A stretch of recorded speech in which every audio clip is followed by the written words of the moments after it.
All right, WMC, this is the video to find the winner of the Brett Favre the Show. This is the main. So we'll check the time, June 29th at 9:08 a.m. We're going to go over to the main and type live.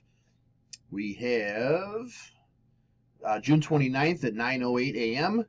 There is the list of our 63 entries. We're just going to randomize your names, and then whoever's on top after the final roll is our winner. So we need a dice roll of 5 or higher. There's 8. All right, 8 times. Here we go. Oh, got an error. Hold on. One more time. 8 times. Here we go. 1, 2, 3, 4, 5, 6, 7. Last and final. Here we go. Good luck. It is Scott. Spot 1 is your winner. So, Scott, please message me to collect your Favre. There is our verification code, our timestamp, once again, June 29th, 9:09 a.m. That's it, guys. Thanks.